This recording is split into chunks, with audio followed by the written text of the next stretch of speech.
Thank you, Michael. 123 more Nigerians who fled Ukraine amid the invasion by Russia have been brought back home. They returned to Nigeria aboard an Air Peace plane with registration number 9HSLF, which arrived at the Nnamdi Azikiwe International Airport in Abuja at about 1:20 a.m. on Friday. Officials of the National Emergency Management Agency (NEMA) and that of other relevant government agencies were already on the ground to receive the returnees. Also at the airport to receive them were officials of the Nigeria Diaspora Commission (NIDCOM), the National Commission for Refugees, Migrants and Internally Displaced Persons (NCFRMI), and the Federal Ministry of Health, among others. While the evacuees comprise 122 adults and 1 infant, a further breakdown of the returnees shows that 75 of them are males and the remaining 48 are females. The latest batch of stranded Nigerians was evacuated from Warsaw, the capital city of Poland, where they had fled 2 days after Russia invaded Ukraine. Despite the purported ouster of the embattled chairman of the All Progressives Congress Caretaker Extraordinary Convention Planning Committee, Governor Mai Mala Buni of Yobe State, by his Niger State counterpart, Abubakar Bello, Buni may still be in control after all. This is as the Independent National Electoral Commission rejected a letter inviting it to an emergency meeting of the National Executive Committee of the governing party, where Bello's chairmanship, among other things, is to be ratified. An exposition is contained in a letter dated March 9, 2022, signed by the Secretary to INEC, Rose Anthony, titled Invitation to the Emergency Meeting of the National Executive Committee. The letter is addressed to the National Chairman, APC, CECPC.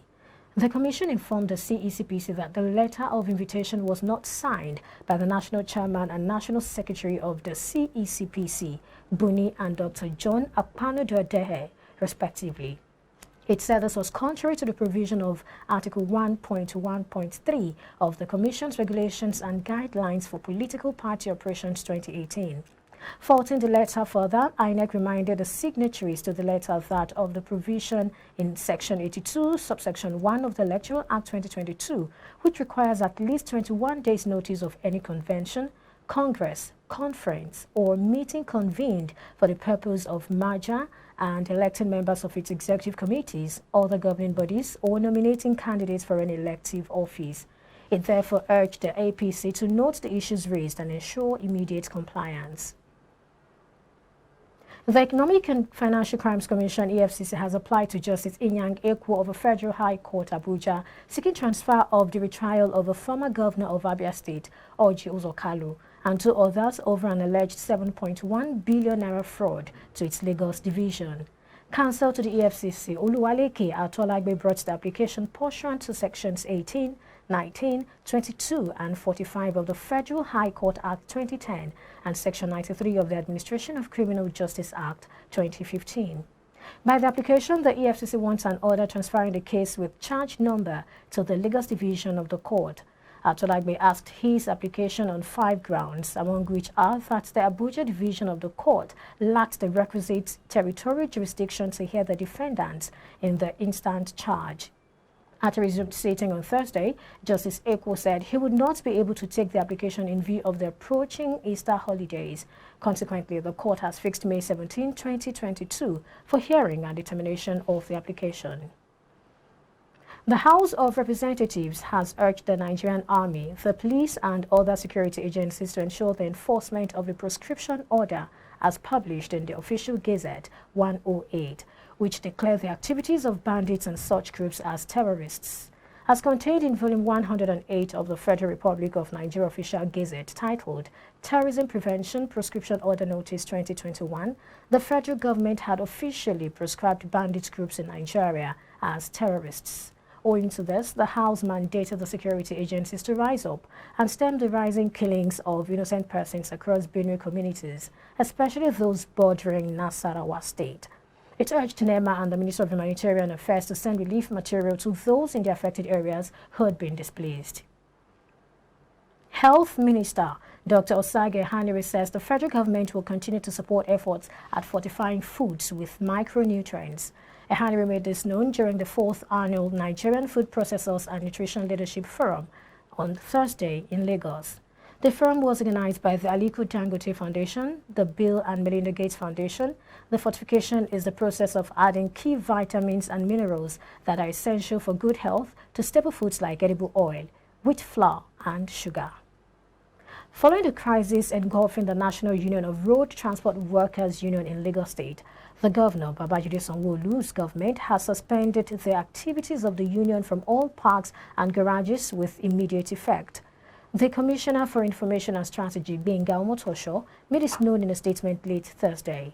The government's position is premised on its responsibility to ensure that there is no breakdown of law and order in all parks and garages in Lagos State. The national body of the union on Thursday suspended its Lagos State chairman, Musiliu Akinsoya, popularly known as MC Oluomo, following weeks of protracted conflict and leadership tussle.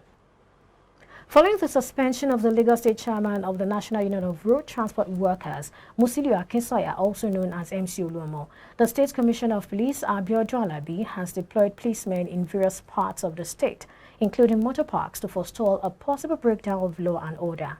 The State Police Public Relations Officer, CSP Adekunle Ajishebutu, said the State Police Commissioner had intensified security in the state.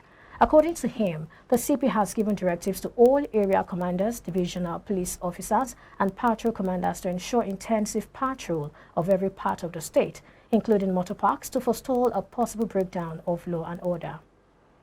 Nigeria's Minister of State Petroleum Resources, Timi Presiba, on Thursday called on the United States government to provide funding support for Nigeria to develop its natural gas resources.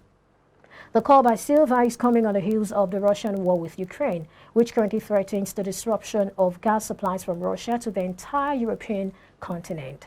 Speaking during a meeting with the U.S. Secretary of Energy, Jennifer Granholm, on the sidelines of the ongoing CERAWeek in Houston, Texas, Silva said the collaboration between the U.S. and Nigeria in this area would be of immense benefits to both countries as well as the entire globe. Stating that the natural gas could serve as an alternative source of energy for Europe, Silva told Granholm that Nigeria has abundance of the commodity that can meet European gas demands, but said that the problem has been access to funding. The National Union of Electricity Employees in Niger State says it would be forced to stop working if security at its workplace in Shiroro local government district is not restored. The union declared this in a press statement signed by its General Secretary, Joe Ajero, following recent bandit attacks in Galadima and Kogo area of Shiroro local government. He bemoaned the escalating banditry attacks in the Shiroro local government region, which includes the Shiroro Dam, claiming that the lives of their members who live in these villages because of their jobs are continuously in danger. Ahead of next year's general elections, the Independent National Electoral Commission, INEC, yesterday disclosed that it has received a substantial amount of its budget to prepare and conduct the polls in 2023. Chairman of the Commission, Professor Mahmoud Yakubu, made a disclosure when he spoke as a special guest of honor during the second edition of Fixed Politics Dialogue, organized to engage the INEC on the Commission's independence and the future of elections in Nigeria. Yakubu, who left the session before it fully came to life for an emergency official engagement, was later represented by Professor Muhammad J. Kuna. And now we'll go on a commercial break. When we return, we'll bring you stories from Africa and the rest of the world. Stay with us.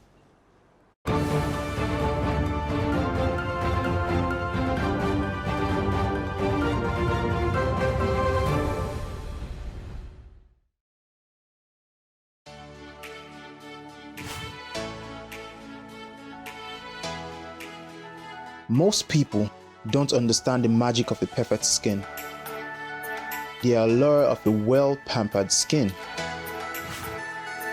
We bounce from skincare products to skincare products, from spa to spa.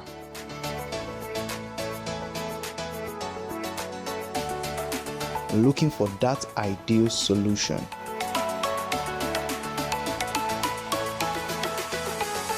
I found the solution.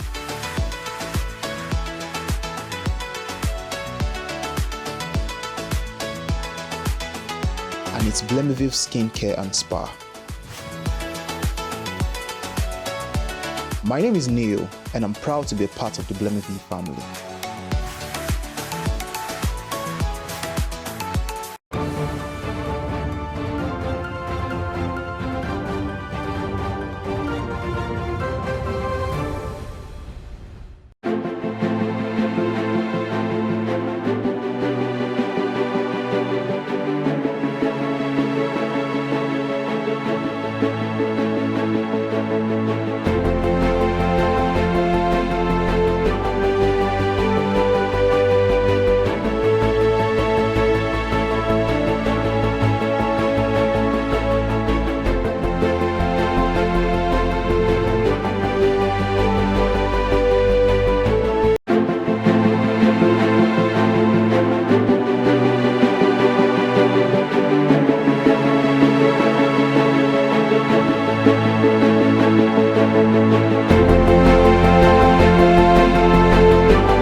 Most people don't understand the magic of the perfect skin, the allure of a well-pampered skin.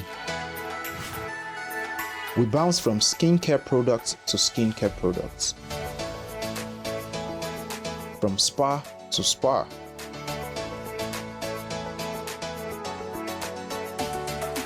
Looking for that ideal solution.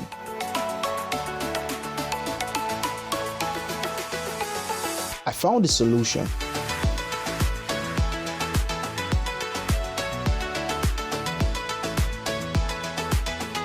And it's Blemeviv Skincare and Spa.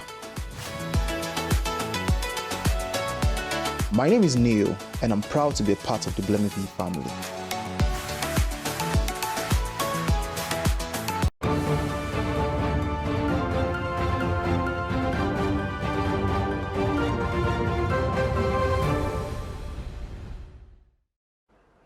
Welcome back. And now from the African scene, the National Electoral Board of Ethiopia has condemned the house arrest of chairman of the opposition Oromo Liberation Front, OLF, Dawood Ibsa. According to the board, Dawood has been under house arrest since May 2021. The board, led by Batukan Medeksa, wrote a letter to the Federal Police Commission and National Information and Security Services, NISS, confirming the house arrest. The board believes his house arrest is unacceptable under any legal ground. According to local media reports, plainclothes government securities are guarding him in his house, and there is tight security detail to the community with him, said the electoral board. South African President Cyril Ramaphosa has appointed experienced jurist Raymond Zondo as the country's new Chief Justice effective April 1. The announcement was made in a statement released on Thursday after a public selection process. Zondo, who has served as Deputy Chief Justice at the Constitutional Court since 2017, became the public face of Ramaphosa's anti-corruption drive while heading a recent national inquiry into allegations of widespread corruption under the presidency of Jacob Zuma, the previous head of state.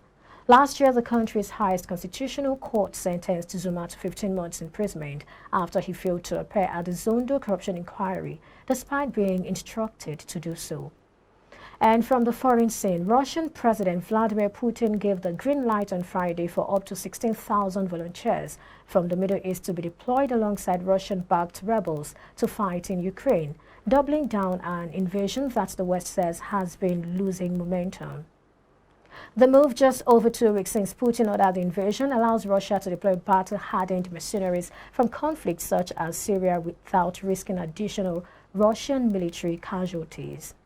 At a meeting of Russia's Security Council, Defense Minister Sergei Shoigu said there were 16,000 volunteers in the Middle East who were ready to come to fight alongside Russian-backed forces in the breakaway Donbas region of eastern Ukraine.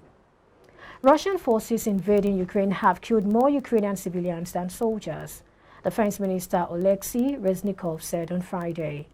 Russian forces bearing down on Kyiv are regrouping northwest of the Ukrainian capital, satellite pictures showed, and Britain said on Friday Moscow could now be planning an assault on the city within days. Russia's main attack force in northern Ukraine has been stored on a highway north of Kyiv since the initial days of the invasion, having failed in what Western countries believe was an initial plan for lightning assault on the capital. Other elements had repositioned near the small settlement of Lubyanka, just to the north, with towed artillery howitzers in firing positions, Maxer said. The update said Russian ground forces were still making only limited progress, with logistical issues that had hampered their advance persisting and Ukrainian resistance strong. It's a wrap on this segment. Thank you for watching. I am Perpetua Fasami Peter. It's now back to Michael Nath.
Welcome to Entertainment Business. I am Michelle Abanum. The Walt Disney Corporation is pausing all of its business in Russia in light of the country's invasion of Ukraine, a company spokesperson says. Disney had previously paused all theatrical releases in Russia, but the new move takes things a step further. The company says that it will be pausing content and product licensing, Disney Cruise Line activities, National Geographic magazine and tours, local content productions and linear channels. The Disney spokesperson added that the company's Russia-based employees will remain employed. Disney joins a long list of media and entertainment companies choosing to pause or exit the country since its invasion and since Russia's legislature, the Duma, passed a law banning false news which could ensnare some companies with journalists in the country.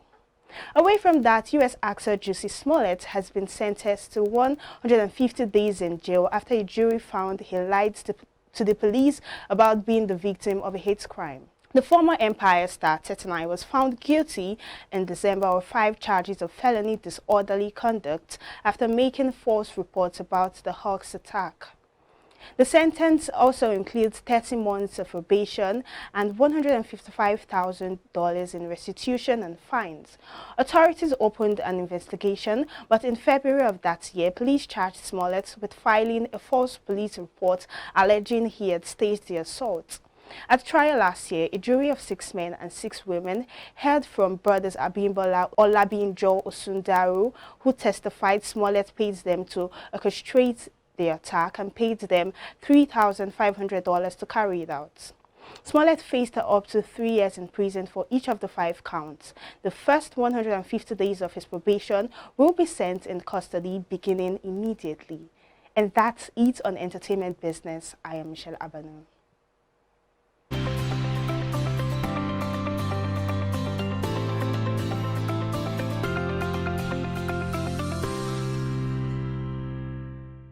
And up next, sport business.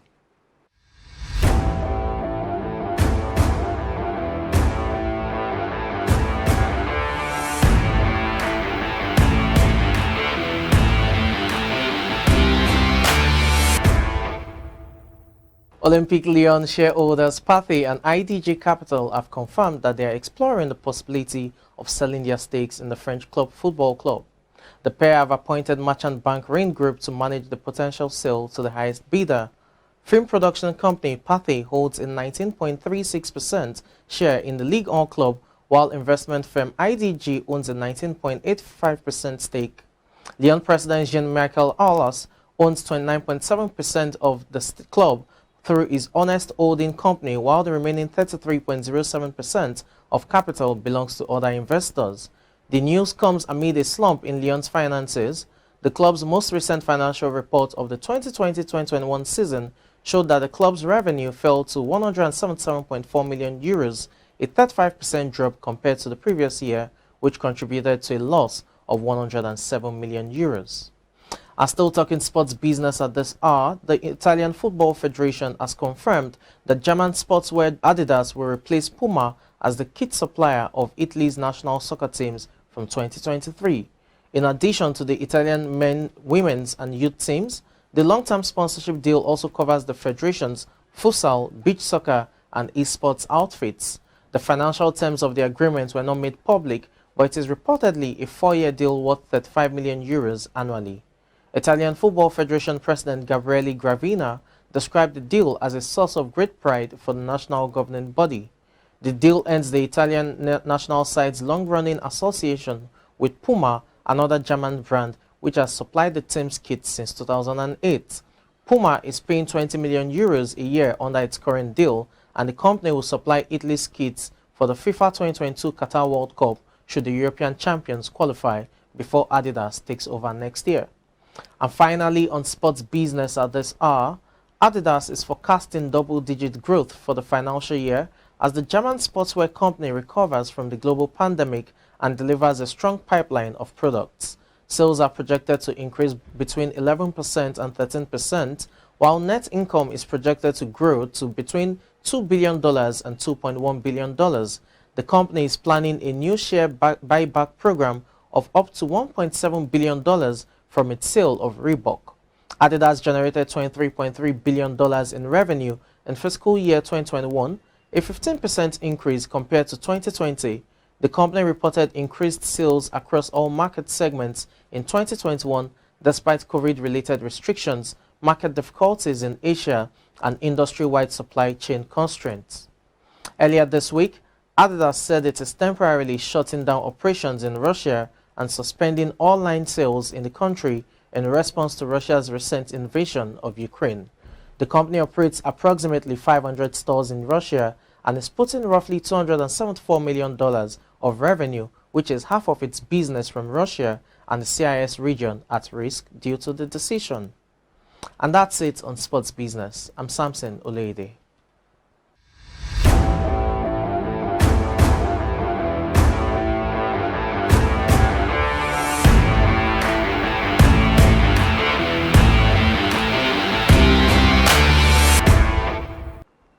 And those sports stories wrap up Business Now on iBrandTV Lagos. Have a rollicking weekend. I'm Michael Nath.